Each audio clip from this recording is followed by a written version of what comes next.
ওয়াংখেড়ের গ্যালারিতে যখন 206 রানের পাহাড় তাড়া করার উল্লাস, ঠিক তখন কয়েকশো মাইল দূরে কলকাতা আর পাঞ্জাবের ড্রেসিং রুমে চলছিল প্রার্থনার প্রহর। কারণ এই আইপিএলের 69-এর ম্যাচটি শুধু রাজস্থান রয়্যালস আর মুম্বাই ইন্ডিয়ান্সের লড়াই ছিল না। প্লে অফের টিকিট কাটার এই মরণ ফাঁদে মুম্বাইয়ের হার মানেই যে কলকাতা আর পাঞ্জাবের স্বপ্নের সলিল সমাধি। টস জিতে ফিল্ডিংয়ের সিদ্ধান্ত নেওয়া মুম্বাই হয়তো ভেবেছিল রাজস্থানকে সহজেই আটকে দেবে, কিন্তু হিসেব পাল্টে গেল জোফরা আর্চারের ব্যাটে। 15 বলে 32 রানের এক সাইক্লোন, সাথে ইম্প্যাক্ট প্লেয়ার রবীন্দ্র জাদেজার 19 আর নাঞ্জেবার্গারের শেষ দিকের 10 রান স্কোরবোর্ডকে নিয়ে গেল 205-এর চূড়ায়। পাওয়ার প্লেতে 54 রানে 3 উইকেট হারানো দলটা কিভাবে এত দূর পৌঁছালে? সমীকরণটা সোজা, স্নায়ু ধরে রাখা।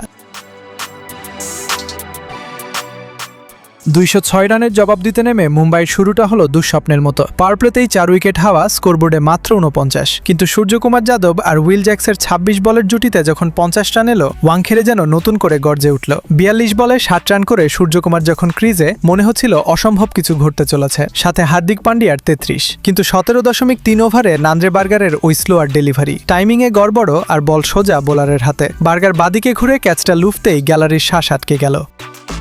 বোলিং মার্কে দাঁড়িয়ে কপালের ঘাম মোছা, আর তারপর 17 রানে 3 উইকেট তুলে নিয়ে আচারের মুম্বাইয়ের মেরুদণ্ড ভেঙে দেওয়ার দৃশ্যটাই বলে দিচ্ছিল লড়াইটা কতটা চরম পর্যায়ে পৌঁছেছিল।